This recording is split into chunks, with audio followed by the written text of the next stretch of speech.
Hello good mix. അപ്പോൾ നമ്മുടെ IPL ടീമുകളിലെ അവസാന ടീമായ ലക്നൗ സൂപ്പർ ജയൻസിനെ കുറിച്ചാണ് ഇന്ന് നമ്മൾ സംസാരിക്കാൻ പോകുന്നത്. ലക്നൗ സൂപ്പർ ജയൻസിൻ്റെ 5ാം സീസണാണിത്. ഗുജറാത്ത് ടൈറ്റൻസിനോടൊപ്പം തന്നെ അരങ്ങേറ്റം കുറിച്ച ഒരു ടീം തന്നെയാണ് ലക്നൗ സൂപ്പർ ജയൻസ്. ആദ്യ 2 സീസണുകളിൽ അവർക്ക് പ്ലേ ഓഫ് എത്താൻ സാധിച്ചെങ്കിലും പിന്നെ വന്ന 2 സീസണിലും മോശം പ്രകടനം തന്നെയായിരുന്നു ലക്നൗ സൂപ്പർ ജയൻസിൻ്റെ ഭാഗത്തു നിന്നുണ്ടായത്.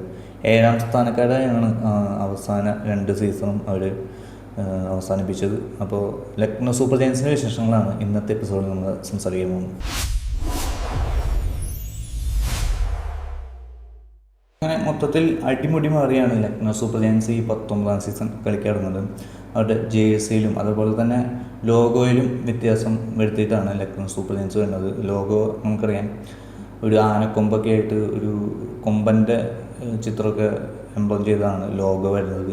എനിക്ക് കണ്ടപ്പോൾ പണ്ടത്തെ കൊച്ചിൻ ടസ്കേഴ്സിൻ്റെ ഒരു IPL ടീം ഉണ്ടായിരുന്നല്ലോ, കൊച്ചിൻ ടസ്കേഴ്സ്. അപ്പോൾ അവരുടെയൊക്കെ ഒരു ലോഗോ ആയിട്ട് സാമ്യമുള്ള പോലെ തോന്നി. അപ്പോൾ ലോഗോയിലും ജേഴ്സിയിലൊക്കെ മാറ്റം വരുത്തിയാണ് ലക്നൗ സൂപ്പർ ജയൻസ് ഈ സീസൺ കളിക്കാറുള്ളത്. അപ്പോൾ ഈ ഒരു മാറ്റം മത്സരങ്ങളിലും ഉണ്ടാകുമെന്ന് വിചാരിക്കാം. കഴിഞ്ഞ സീസണിൽ വളരെ മോശം പ്രകടനം നടത്തിയ ടീമുകളിൽ ഒന്ന് ലക്നൗ സൂപ്പർ ജയൻസ് ആയിരുന്നു. എസ്പെഷ്യലി ക്യാപ്റ്റൻ ഋഷഭ് പന്തിൻ്റെ പ്രകടനം വളരെ മോശമായിരുന്നു. കഴിഞ്ഞ സീസണിൽ വെറും 269 റൺസ് മാത്രമേ പന്തിന് എടുക്കാൻ സാധിച്ചുള്ളൂ. ആകെക്കൂടി ഒരു സെഞ്ചുറി, അന്ന് ബാംഗ്ലൂരിനെതിരെ ഒരു സെഞ്ചുറി മാത്രം നേടാൻ സാധിച്ചുള്ളൂ. അങ്ങനെ ഒരു 24 ആണ് പുള്ളിയുടെ കഴിഞ്ഞ സീസണിലെ ആവറേജ്. സ്ട്രൈക്ക് റേറ്റ് വെറും 133 ആണ്. അപ്പോൾ ഒരു ആവറേജിനും താഴെയുള്ള ഒരു പ്രകടനം തന്നെയായിരുന്നു ഋഷഭ് പന്തിൻ്റെ ഭാഗത്തുനിന്ന് കണ്ടത്. അവരുടെ ടീം ഉടമയൊക്കെ എന്ന് പറഞ്ഞാൽ ഒരു മാതിരി ആളാണ്, ബിസിനസ് മൈൻഡ് മാത്രമേ ഉള്ളൂ. അപ്പോൾ അങ്ങനെയുള്ള ആളുടെ മുമ്പിൽ ഇങ്ങനെ ഒരു പെർഫോമൻസ് കഴിച്ച് വെച്ചാൽ ആ ഒരു പ്രഷറൊക്കെ ആയിരിക്കും ഋഷഭ് പന്തിന് അങ്ങനെ ഒരു മോശം പ്രകടനത്തിലേക്ക് വഴിതെളിച്ചെന്ന് നമുക്ക് വിചാരിക്കാം.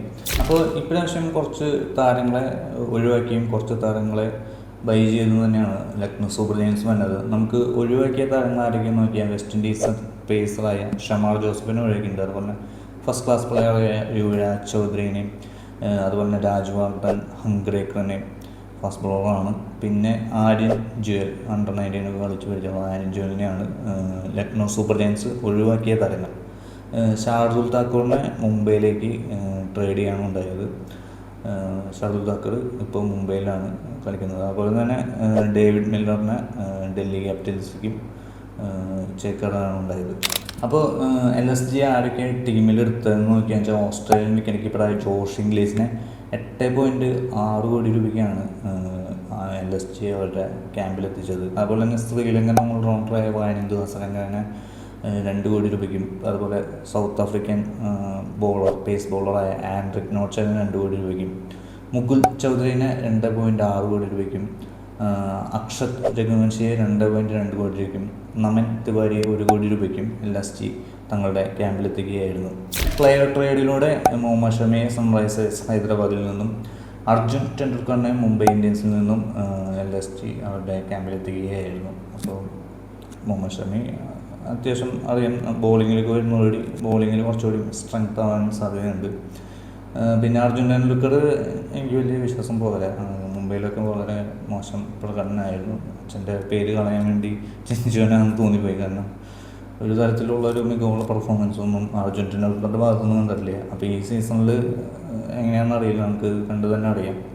അപ്പോൾ Rishabh Pant, Nicholas Pooran, Aiden Markram, Mitchell Marsh എന്നിവർ നയിക്കുന്ന ബാറ്റിംഗ് നിരയും വാനിന്ദു ഹസരംഗ, അതുപോലെ തന്നെ അർജുൻ ടെണ്ടുൽക്കർ, ആയുഷ് ബദോനി, അബ്ദുൽ സമദ് എന്നിവരടങ്ങിയ ഓൾറൗണ്ടർ മികവും, അതുപോലെ തന്നെ ബോളിങ്ങിലേക്ക് വന്ന ആവേശ് ഖാനും മുഹമ്മദ് ഷമി, ദിഗ്വിജയ് സിംഗ് രാജൻ എന്നിവരടങ്ങിയ പേസ് നിരയും കൂടി LSGക്ക് ആദ്യ കിരീടം നേടിക്കൊടുക്കട്ടെ എന്ന് നമുക്ക് ആശംസിക്കാം. അപ്പോൾ നമുക്ക് LSGയുടെ ഫുൾ സ്കോർ നോക്കുകയാണെങ്കിൽ, അപ്പോൾ ലക്നൗ സൂപ്പർ ജയൻസിൻ്റെ ബാറ്റേഴ്സായിട്ട് വരുന്നത് ഹിമ്മത് സിംഗ്, എയ്ഡൻ മാർക്രം, ഷത്രുഘ്നൻ, ഓൾറൗണ്ടേഴ്സായിട്ട് അബ്ദുൽ സമദ്, ആയുഷ് ബദോനി, അശ്വിൻ കുൽക്കർണി, മിച്ചൽ മാർഷ്, ഷഹബാസ് അഹമ്മദ്, അർജുൻ, സച്ചിൻ ടെണ്ടുൽക്കർ, ശ്രീലങ്കൻ ഓൾറൗണ്ടറായ വാനിന്ദു ഹസരംഗ. അതുപോലെ തന്നെ വിക്കറ്റ് കീപ്പേഴ്സായിട്ട് ഋഷഭ് പന്ത് ഉണ്ട്, മാത്യു ബ്രെസ്കി സൗത്ത് ആഫ്രിക്കൻ പ്ലെയറാണ്, Nicholas Pooran West Indies wicket keeper batsman, Mukul Choudhary, Josh Inglis. ബോളേഴ്സായിട്ട് തന്നെ ആകാശ് മഹാരാജ് സിംഗ്, ആവേശ് ഖാൻ, മുഹമ്മദ് ഷമി, പ്രിൻസ് യാദവ്, മൊഹസിൻ ഖാൻ, ദിഗ്വിജയ് സിംഗ് രാത്തി, മണിമാരൻ സിദ്ധാർത്ഥ്, മായങ്ക് പ്രഭു യാദവ്, ആൻഡ്രിക് നോട്ട്സെ, നമാൻ തിവാരി എന്നിവരാണ് LSGയുടെ ബോളിംഗ് ഡിപ്പാർട്ട്മെൻറ്റിൽ ഉള്ളത്. അപ്പോൾ അത്യാവശ്യം ഒരു കുഴപ്പമില്ലാത്ത നല്ലൊരു ടീമാണ്. പ്ലേ ഓഫിൽ എത്താൻ സാധ്യതയുള്ള ടീമുകളിൽ ഒന്നാണ് ലക്നൗ സൂപ്പർ ജയൻസ്. പിന്നെ അവരുടെ ആ ഒരു ടീമുടമയുടെ സാന്നിധ്യമാണ് ലക്നൗ സൂപ്പർ ജയൻസിൽ ഇഷ്യൂസ് ഉണ്ടാകുന്നത്. അതായത് ഒരു അതിര് കടന്ന ഒരിക്കലും ഒരു ടീം ഉടമ ഒരിക്കലും ടീമുകളുടെ പ്രകടനത്തെ ബാധിക്കുന്ന രീതിയിൽ ഇടപെടാനുള്ള പാടില്ലാത്ത ഒരു കാര്യമാണ്. കാരണം ബിസിനസ്സുമായി ഒരിക്കലും ഒരു പ്ലെയർ ടീമിനെ ഒരിക്കലും കൂട്ടിക്കുഴയ്ക്കരുത്. It's a business. IPL എന്ന് പറഞ്ഞാൽ ബിസിനസ്സാണ്. പക്ഷെ അതൊരു പ്രകടനത്തെ ബാധിക്കുന്ന, അതായത് ഒരു പ്ലെയറിൻ്റെ പ്രകടനത്തെ അല്ലെങ്കിൽ അവരെ മെൻ്റലി പ്രഷർ ചെയ്യുന്ന രീതിയിലേക്ക് കാര്യങ്ങൾ പോകാതിരിക്കുന്നതാണ് ഒരു ടീമിന് നല്ലത്. അപ്പോൾ ഇപ്രാവശ്യം ആ ഒരു പ്രശ്നങ്ങളൊക്കെ മാറി ലക്നൗ സൂപ്പർ ജയൻസിന് നന്നായി പെർഫോം ചെയ്യാൻ സാധിക്കട്ടെ എന്ന് നമുക്ക് വിചാരിക്കാം. അപ്പോൾ ടീമുകളെല്ലാം കഴിഞ്ഞു. അപ്പം ഇനി നമുക്ക് മാച്ചിൻ്റെ റിവ്യൂസാണ് വരുന്നത്. മാച്ച് റിവ്യൂസായിട്ട് വീണ്ടും കാണാം. അതുവരേക്കും.